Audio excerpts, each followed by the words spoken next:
Hello and welcome to the Satluj TV podcast. Today we welcome back a regular guest to our show, Dr. Bakhshish Singh Sandhu MD. Now Dr. Sandhu is a highly experienced and board certified internal medicine doctor, but as well as being an accomplished medical practitioner, he's also a highly respected and active campaigner for both Sikh rights and the nation of Khalistan. As such, he's the current president of the Council of Khalistan, which is dedicated to its stated aim of liberating the Punjab from Indian occupation. He's also the president of Khalistan Food for All, a charity established to fund UN food programmes, and he's also the co-founder of Sikhs for Justice, having been with the organisation since 2007. And even amongst this enormous list of achievements, he still had time to author the book Punjab, A Tale of State Terrorism, Persecution, Econocide and Genocide, available on Amazon and other outlets. Dr. Sandhu, welcome and thank you for joining us again today. Thank you, Angus. Thank you. And also thanks to Satluj TV for having me on your program. An absolute pleasure.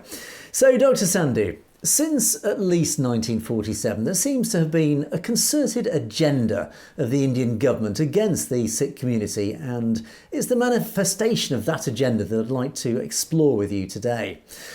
And as part of that, a word that seems to crop up time and time again when we talk about the Sikh community is betrayal. And often alongside that, the term entrapment. Could you please elaborate more on why betrayal and entrapment are such significant words to Sikhs? See, Angus, before 1947, Sikhs was very active in liberating India from the British.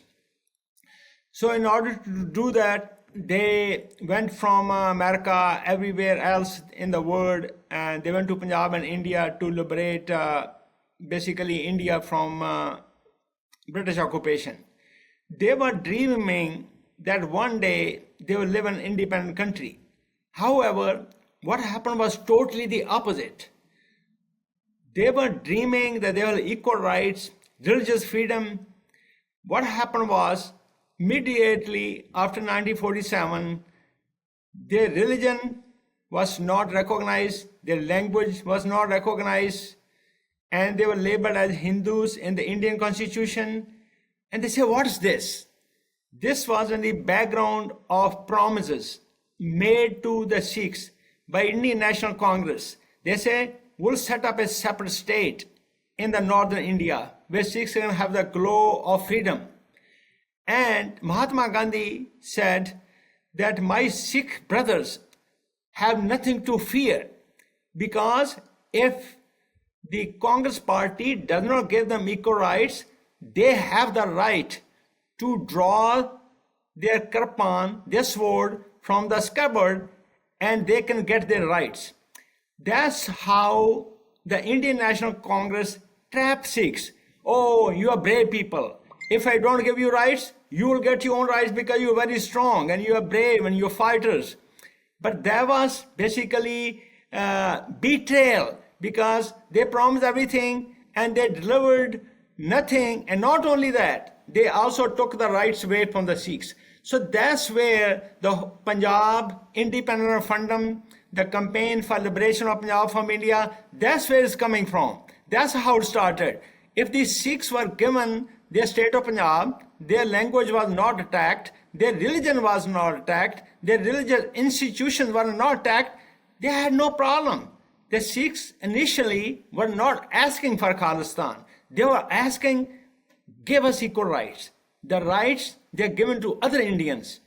But Indian government, different governments at different times, they didn't pay any attention. They didn't basically think of even giving the rights that belong to them. That's why we are now carrying out the campaigns for liberation of Punjab from India. So very clearly, back in 1947, post-Second World War, the India, as it is now, the entire India, and particularly the Brahmins, recognised the power and the ability of the Sikhs and their motivated ability to change politics and influence agendas because of the power that they wielded. So they used the Sikhs as a tool. And then, of course, post 1947, they betrayed the Sikhs. They made them all these promises, and they reneged on all those promises, and that was it. Even Winston Churchill at the time made a famous speech recognising that those people from the the northwest of India, particularly the Sikhs, recognised them what great warriors they were, and from what great warrior stock that they descended from. And yet, here we are, 1947, and the Great Betrayal unfolds. Now, what I'm interested to know is why then? So the Brahmins, let's say, achieved control. They achieved an independent India. They retained control of, moving forward, of India.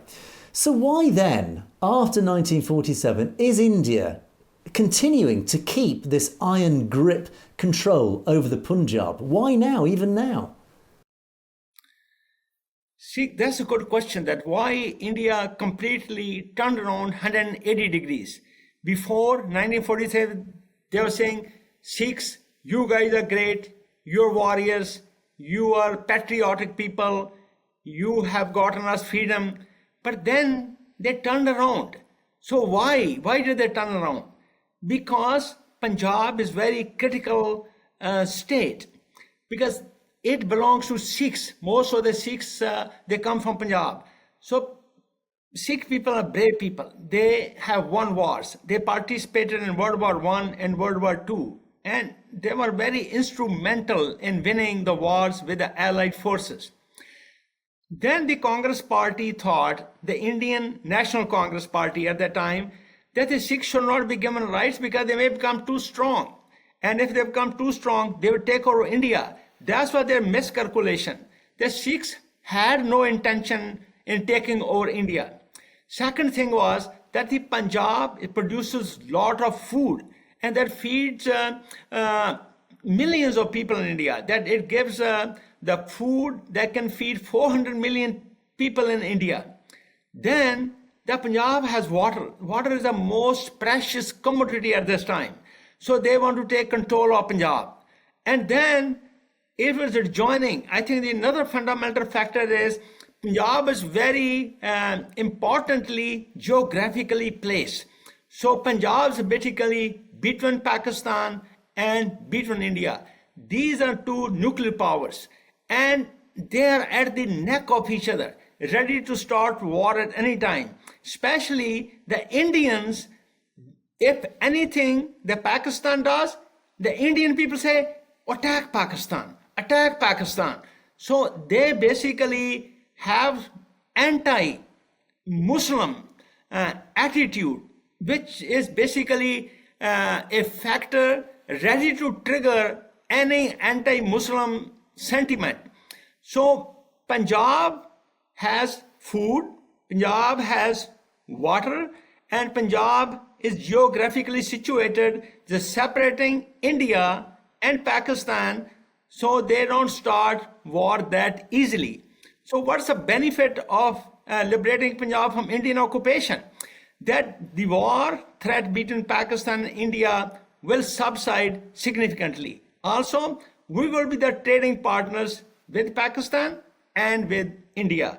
So India is keeping the iron grip over Punjab because of all the qualities. And the one more very important quality is that India is using Sikh people or Sikh youth as a weapon of war against China, against, let's say, Pakistan, or wherever there may be. So Sikhs are being used by India in multiple different ways. Could you elaborate on that when you say multiple different ways? What, militarily or how? See, whenever there's a war between, let's say, India and China or India and Pakistan, India puts the Sikh regiments in front. But the Sikhs are not going to back off. See, when there's a war, then the forces think, should I retreat or should I keep going? But the Sikh regiments in the past and even now, they have shown the resolve that the wars are won at heart before you enter the battlefield. Though the Sikhs go to the war with the mentality the war must be won, whether you live or die. And that has been the factor in India defending its borders. Yeah, and I think that's been demonstrated many times in the past, as you referred to the two world wars. It was an honour for the British Army to incorporate Sikhs into the British Army after they came up against them in the Sikh wars back in the 19th century. So the ability and the bravery and the courage of Sikh warriors has never been in question. And that, of course, then refers to, let's talk about 1984 as a good example of this. And, of course, the genocide that occurred in 1984 and the various genocides, plural, that have occurred against the Sikhs. We saw the bravery demonstrated absolutely in Amritsar at the Darbar Sahib in 1984 in June with Bhindranwale and his small number of warriors who held back 1,000 Indian soldiers for several days in an incredible display of warrior bravery. And I'm curious then, in the context of everything that you're saying, what the reasons behind the genocides of the Sikhs, 1984 particularly, but other genocides. Why is it, again, that India is so intent on causing such large-scale mass murder of Sikhs? So, India still does not trust Sikhs. They think that Sikhs may be a threat to India. But that's again a misconception. So let's discuss how the attack or the Sikh genocide started. So India basically was in disarray. And in 1975, Indira Gandhi declared emergency. So in emergency, people lose a lot of rights. So Sikhs were the most important factor in opposing the implication of basically emergency rule in India. And Indira Gandhi recognized only the Sikhs are opposing the emergency. Why are not the other Hindus or other Indians or other party people opposing it? So she wanted to take a revenge. And then came like April 13, 1978, 13 Sikhs were massacred during the daylight, and none of the 62 people Nirankaris who were charged was punished. None of them was given any sentence. So at that time, Sanjay Singh Ji Bhindranwale stated that why there is so injustice against the Sikhs. Why are we not giving equal rights and justice? And then Indian government labeled him as a terrorist, as a separatist, and as unpatriotic. So this was the basis of attack on Golden Temple. And the Golden Temple, the Darbar Sahib attack was not like one day thing. It was planned for years. It was rehearsed. And there was 70,000 troops in Punjab, maybe 90,000 troops in Punjab to attack a small place like the Darbar Sahib Golden Temple. So this was to weaken the Sikhs. Like, for example, let me give you the Josh Pettigrew stated the purpose of Operation of Blue Star, that the army went into Darbar Sahib not to eliminate a political figure or a political movement, but to suppress the culture of a people, attack their heart, and strike a blow at their spirit and self-confidence. That was the reason that India chose to attack. Not only that, they chose the day to attack the Darbar Sahib when a lot of people. That's a very important historical day in the Sikh history when thousands upon thousands or tens of thousands of people come to the Darbar Sahib to pay homage to the martyrdom of Guru Arjan. Then Cynthia Mahmood, who's another, she was at that time professor at Notre Dame University. She said, India's crime of 1984 began with an assault and the massacre at the Golden Temple and dozens of other gurdwaras across India in the first week of June 1984. and continued with the nationwide government-sponsored pogroms of November 1984. And in many ways, she said, the crime continues, not just in the cover-up and sheltering of the criminals, but in actual outrages by the government and its minions to date. So what happened during the attack of Darbar Sahib, it goes on still today. So if the world experts are saying that this was to weaken the Sikhs physically, mentally, and also economically. So the reason for the Sikh genocide is that India wants to keep suppressed and weak, so they will never ask for their rights again. Sikhs are not asking for any other than that genuine right that belong to them. But Indian government decided not to give them any rights and repress them and carry their genocide, and we can talk about the Econocide.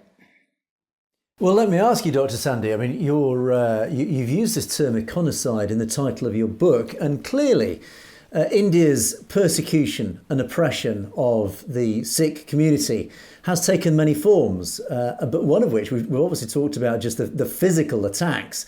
But of course, it's taken many different, it's tried different angles to reduce and destroy the culture of the Sikh community, and one of those is economically. Could you explain this term econocide, and in what form did this econocide, or has this econocide taken against the Sikh community in Punjab?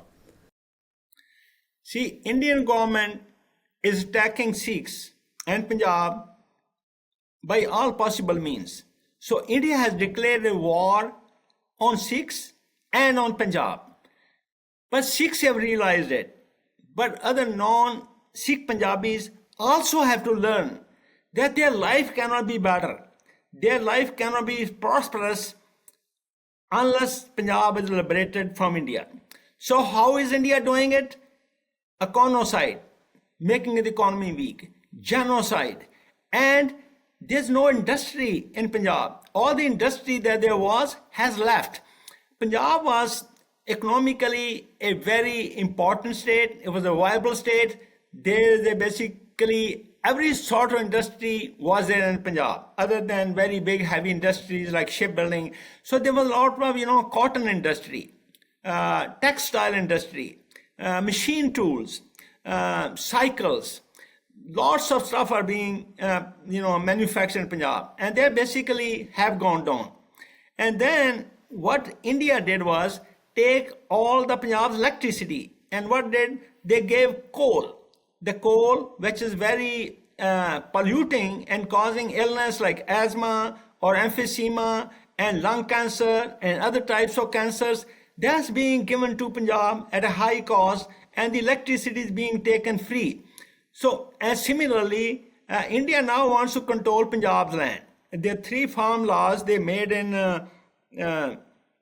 a few years ago, and those were reversed because of the Sikhs, which just have started the referendum to liberate Punjab from India, and they want to take the land away. So India controls more than 75% of Punjab's water, then wants to take land away and controls the fertilizer prices. It controls the transportation because all the coal comes from outside. It controls everything. Like education, the education standard has gone down. There's unemployment in Punjab, much higher than the mainland India. I think there are more than 26% about that unemployment in Punjab. So there's basically unemployment, no work, no industry. Punjab's resources are being taken away. Why is that? Because India wants the Punjabi people to stay poor and become weak, so they never ask for their rights. See, India wants to keep a tight control in Punjab for all the things we have talked about, and they're doing it by making them poor, making them uneducated, making them malnourished so they cannot fight. So all sorts of methods are being used to basically suppress the Sikh population and all the people of Punjab. The message to the people of Punjab is that they have to think as they're living in Punjab. They're not living in India. And if they're living in India, then they have to question themselves, the over 77 years, what have they gotten? Punjabi people should compare themselves with other people in India and see where they stand. And they will get the answer that the only solution to their problem is if they liberate Punjab. But we'll talk more about that as we go on. Yeah, do you think, of course, Punjab has now a rising significant drug problem. Do you think the pouring in of drugs into the Punjab is part of a deliberate policy to undermine the culture and particularly the youth of Punjab, the Sikh within the Sikh community? Very important question, Angus. See, now this is how there was open genocide, and this is the hidden genocide. Hidden genocide means, see, the Punjab farmers are committing suicide because there may be loans like, let's say, 1 lakh rupees or 2 lakh rupees, and there may be 20, 30, 40,000. It's not a big amount.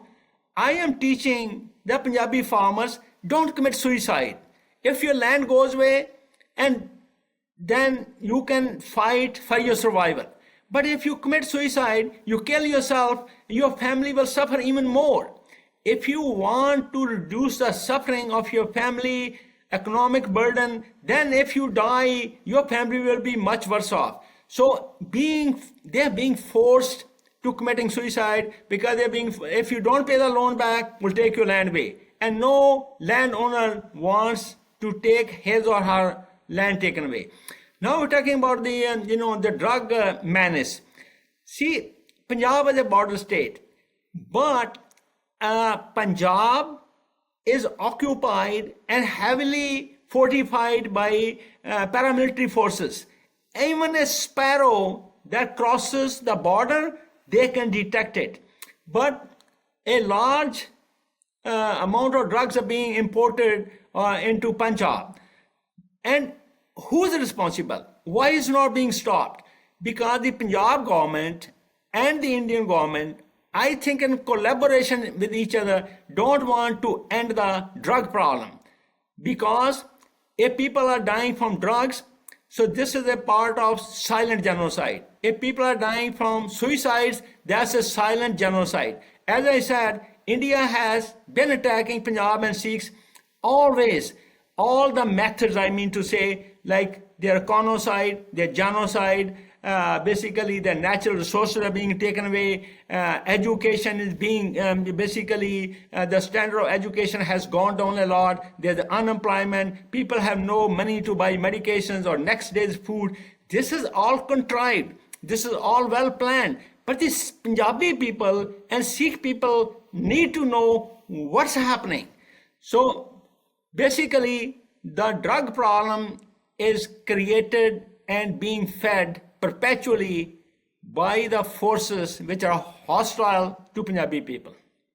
Well, let's talk about those hostile forces. I'm curious now to examine who could be and who is behind this genocide, econocide, etc.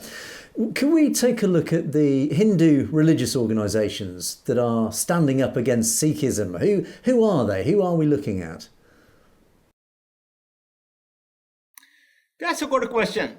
See, the relationship between Hindus and Sikhs has never been amicable, but it was pretty good. At the time of 1947, there was a good relationship between Hindus and Sikhs. But if we go before that, there have been consistently attempts to subdue or basically repress the Sikh religion and the Sikh religious institutions. For example, the control of Sikh Gurdwaras was under Mahants. So they were basically harming the Sikh religion by bringing idols in Darbar Sahib and by basically using intoxicants in Darbar Sahib. So Sikhs have been cognizant of the fact that this is happening. Like I would like to give you the example of Arya Samajis. Arya Samaji is a sect of Hindu religion. So Arya Samaji was started by Dayanand Saraswati. He wrote a book. So it was all contrived. So Dayanand wrote a book and he said a lot of very damaging things about Guru Nanak. And he also was anti-Jainism, anti-Islam, anti-Buddhism, and Sikhism. So in like 1780s, there was basically a lot of fights between Sikhs and the Mughals, and the Sikhs came victorious ultimately. And when the Maharaja Ranjit Singh kingdom was lost in 1849, and like 40 years after that, the Sikh population gone down a lot, and that was because attacks from other people like other religions on Sikhism. And then was born the revival of Sikh religion, Singh Sabha movement. And the Singh Sabha movement basically brought back a lot of people in the fold. And at the same time, Arya Samaji sect was started. And Arya Samajis basically, they oppose everything the Sikhs have tried to do good in Punjab. For example, whenever the Sikhs ask for rights, they don't ask rights for Sikhs. They ask rights for people of Punjab and everybody who's living in Punjab. But they oppose every little thing the Sikhs were trying, like Punjabi Suba, Punjabi language, control of Punjab waters, control of Chandigarh, which was not given to Punjab. These are the genuine demands of the people of Punjab. So why these guys are always opposing anything the Sikhs want to do for the people of Punjab? And there was one reason. Another thing was that somehow there's a conspiracy that Master Tara Singh, who was born in a Hindu family, he adopted Sikhism, but he never basically cut off his yoke from the Hindu leaders. So in 1947, he could not stand to the Indian National Congress, which was dominated entirely by the Hindu leadership. So all these things I'm saying, all these things I'm saying now, I'm not saying anything about I'm not saying anything against Hindu religion. We respect Hindu religion. We are saying Hindus should follow their religion. They should carry their practice, whatever suits or they think is right. But I'm mentioning the name sometimes to make it clarified that what's the problem. So why are the Sikh institutions being attacked? Why are the Sikh gurus being attacked? Why is the Guru Granth Sahib being attacked? So this is to weaken the Sikhi. What is a Sikh principle? What's the Sikhi spirit? Sikhi spirit is the spirit of equal rights, human equality, gender equality, protecting the weak, feeding whoever is hungry. But that is not compatible with the other party. So all the principles that Sikhism supports worldwide, equal rights, women's rights, your right to free speech, your freedom of association. So now you see in India, if any Sikh asks for their rights, ask for Khalistan, they are charged under draconian black laws like Unlawful Activities Prevention Act, National Security Act. Under these acts, Sikhs are captured, they're detained, arrested and tortured, and the family members are also brought to the police station and their friends are brought to the police station. They are also basically repressed, they're tortured, they're intimidated, they're threatened. So that's why I am making a case for all the Punjabi people. Punjabi people, you need to liberate yourself from Indian occupation. Nothing wrong with that. Your religion is more protected. See, now India is always having problems with other minorities. Why is only one country in the world is anti-minority? India, the population you can say, or RSS or Hindutva is against Sikhs, against Muslims, against Christians, against Jews, or against Buddhas. against Lingayats. Lingayat was the religion started in 1100 and basically absorbed into Hinduism. Why is that? Is that the only country that's right and all the other people are wrong? Why are people being repressed and why the minorities are being tortured and attacked and have genocidal attacks? Why is that? People should question that because the values of Sikh religion support egalitarianism. And the other side does not. Other side wants to repress and carry out the Hindutva RS agenda. So now, okay, you can ask me other questions because I can go on all day like this. Yes, I know. Dr. Sandhu, actually, that does lead us very naturally onto an area I would like to talk about, which is very relevant, and it's an area that we talk very regularly on our daily show, and that is, of course, the RSS, which you've referred to. As always, it's always the extremists in any religion that cause instability, upset, oppression, persecution. And the RSS, as you have referred to, certainly seem to be behind a lot of the driving force of this oppression against the minorities in India. And we talk about the Hindu RSS and we talk about the Sikh RSS. Could you please elaborate the difference between those two and maybe talk a bit more about the RSS? So just to clarify to our audience, there are two RSS organizations. The original RSS is Rashtriya Swayamsangh, that is carrying the Hindutva agenda, or basically this is what RSS is. And now there's another RSS, that's Rashtriya Sikh Sangat. So one side you have Hindutva agenda, other side you have Sikh Sangat. So what is the purpose of RSS, that's Rashtriya Sikh Sangat? It is detrimental to Sikhism. The Sikh RSS is under the control of Hindutva RSS. So what the Hindutva RSS does, it promotes Indian nationalism or Hindu nationalism. But these Sikhs, they are basically, they know what they're doing, but they're doing deliberately because they are being controlled, or somehow they have been convinced that they should be a part of Hindu nationalism. So what's the damage in that? What's the basically harmful thing in it?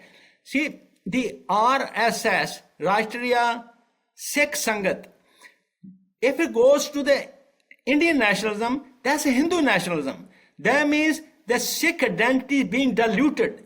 Then that means the Sikhism or Sikh values are, they are basically diluting the Sikh values. They are making the Sikh values less important, and they are under the control of RSS.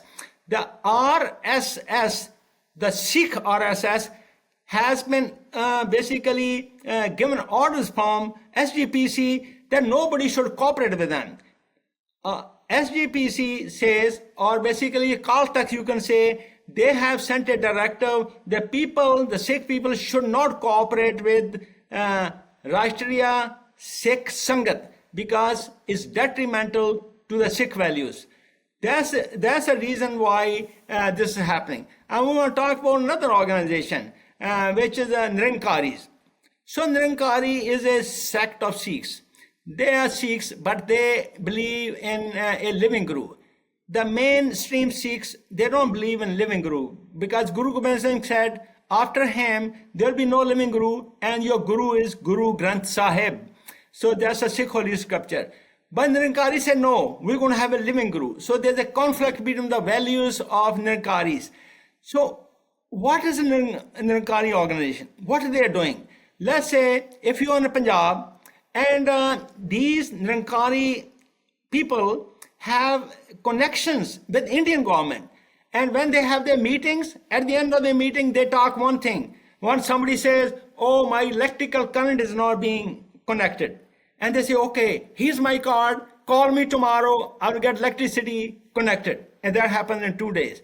Somebody says, okay, I'm building a building. I want to make my house. My drawings are not being approved. And then they say, okay, here, I know somebody in their apartment. Give me your phone number. Here's my card. Call me tomorrow. I'll get your drawings approved. So that's how they're taking mainstream Sikhs in their fold by attracting them, by giving them the values which may be important at that time for the overall welfare of Sikh nation. These things have no value. But the Sikhs need to understand that, because if there's an organization like Deras, there are multiple Deras in Punjab, means private people owning the Sikh congregations or directing the Sikh congregations.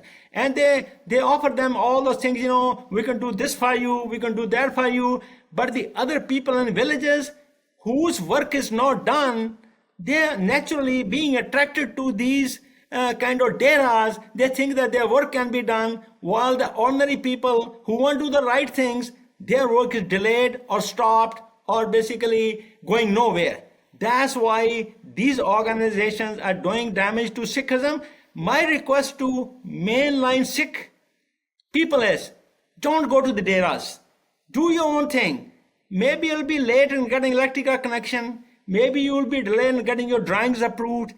But maintaining your identity, maintaining your Sikhi and your Punjabi, and maintain the country of Punjab, you have to think as a Sikh nationalist. We'll talk about Sikh nationalism next if you have time. Yeah, and this is interesting, this thread, because essentially, and this is something I've noticed, is the fractured nature of Sikh politics, particularly in the Punjab. And it appears that you're saying, which does make sense, and the evidence does seem to be there, that India has very cleverly, using very clever tactics, political tactics, to infiltrate the main Sikh organisations and put their own people in place. And they in turn are therefore weakening and destroying from within the central core of faith of Sikhi. They are weakening the support for the overall message of Sikhi. And they do seem to be succeeding in this. As I say, I've noticed the fractured nature, the broken, fragmented nature of Punjabi politics. Do you think they're winning that battle? So let me summarize our thing. See, India has started a war against the Sikhs, and India is attacking by attacking their land, attacking their water, attacking their religion, attacking their identity. So what are the Sikh people going to do? They're going to take it lying down? No.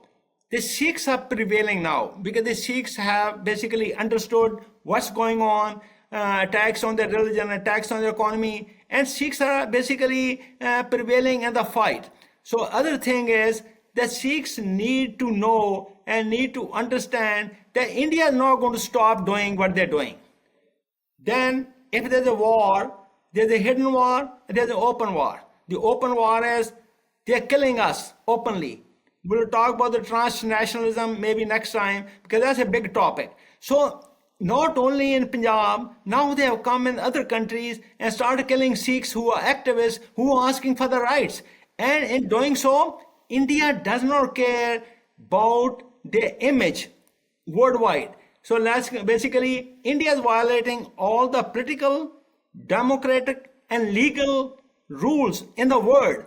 So India is declaring, Modi declared, we will come to your house and kill you. And then he said, yes, we have come to your home and we have killed you. That's the statement from a Prime Minister of India who calls itself as a democracy. So if that's the attitude, and that attitude has been going on, and now it's much worse, it's going on since the start of Sikh religion, then the Sikhs, you got to think that what are your options? Yes, we are peaceful people. Yes, we are doing everything peacefully, but we have to basically galvanize and stand on the same platform that our rights are being violated. Our women are being raped. Our water is being raped. Our land is being raped. So what else India can do? Nothing. You have to do your part. So I'm saying the Sikh nationalism is the answer to the Hindu nationalism or Indian nationalism. No basically bad feeling towards any people. No bad feeling I'm trying to convey to people of India. We respect religion of all the people. They can follow whatever religion they want to do. But attacking other people's religion, attacking other people because they are Sikhs or they're Muslims or they're Christians or they're Buddhists, that's not humanity. Let's all follow the laws of humanity. So let's all live peacefully like a good neighbor without interfering other people's agendas, plans, lives. It's very important to know that India is not leaving any stone unturned. It's violating national laws, it's violating international laws. With respect to water, India is violating its own constitution and the international riparian rights. Does India care? No. So what's your choice? Let's fight back. Referendum is our instrument. This pencil is our instrument, because with pencil we can win. A very powerful message to end on, but we will be talking again with Dr. Sandhu soon to continue this fascinating discussion. Dr. Sandhu, it has been an absolute pleasure as always. Thank you so much for joining us once again. Thank you, Angus. Thank you to Satluj TV giving me a chance to express my views. Thank you. And thank you for watching the Satluj TV podcast. We will see you next time.